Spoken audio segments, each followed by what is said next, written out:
Okay, gawa tayo ng reading para sa'yo. So, take what resonates, leave what doesn't. Wait, parang may mali. Pag-usapan natin yung phrase na yon. Take what resonates, leave what doesn't. Tama ba siya? Let's talk. Kung naririnig nyo madalas yung phrase na yon, take what resonates, leave what doesn't. Pero never siya nag-sit ng good sa akin eh. Never siyang naging, narinig ko na never siya naging tama. Then I found out there are 5 reasons bakit hindi tama yung phrase na yon.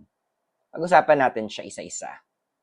Una-una, one of the main reasons but hindi siya maganda is because nagkakaroon ka ng tinatawag na confirmation bias.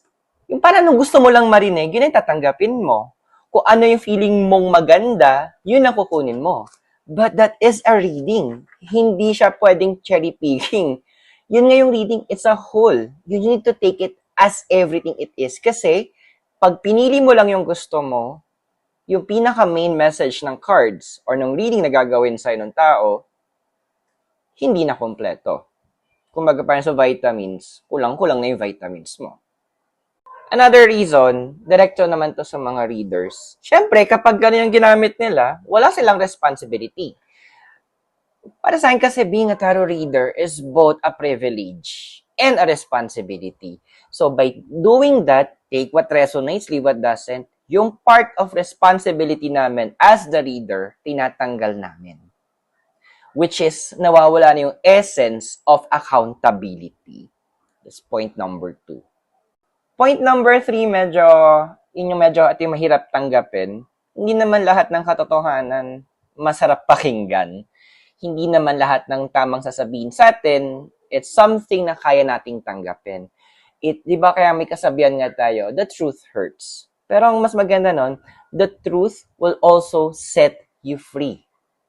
And by cherry picking, hindi ka nakakalaya kasi hindi mo nakukuha yung pinakabuo ng reading which consists of the whole message of the truth na kailangan mo sa point na yun. Point 4.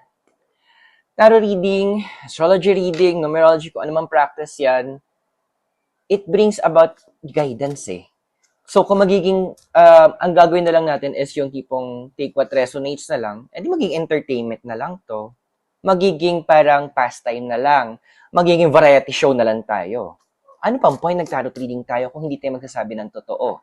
Or as a person na binabasahan, mawawala ni essence sa tinatanggap natin yung kailangan nating malaman. Yun yung guidance sa kailangan natin, di ba? Kaya nga tayo nagpaparead eh.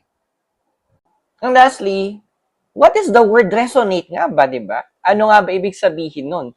Well, madami kasi kapag yung mga tao, yung mga generally, kasama na rin ako nun before, na kapag sinabi kong resonate, yung feeling ko maganda sa pakiramdam ko lang. Yung tipong gusto ko yung mga feel-good moments lang. Pero, ganun kasi na may mga readings or may parts ng readings na ginagawa na naririnig natin na once natanggap natin yon, may mga natitrigger. It could be an old wound, it could be a trauma, pwedeng mga unsettled issues.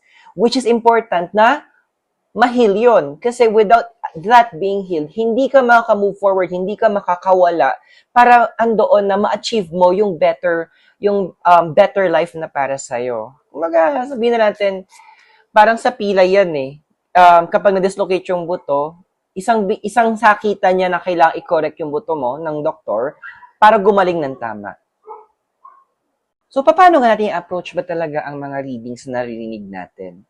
No, we do not take what resonates and we do not leave what doesn't. Pero, mas may better way. We need to stay open to the message. May mga moments yung readings na matatanggap mo, may it be collective, may it be about your zodiac sign or your placements or kung ano personal readings yan, may part doon na mag-make sense or makakaramdam ka na tama yon immediately. May iba, it takes time bago mo maramdaman na, ay tama to, ito yung totoo, tama yung sinabi ng cards, tama yung sinabi sa akin ng reader. So, having an open mind, it's better than taking only what resonates and leaving what doesn't. Have a great day.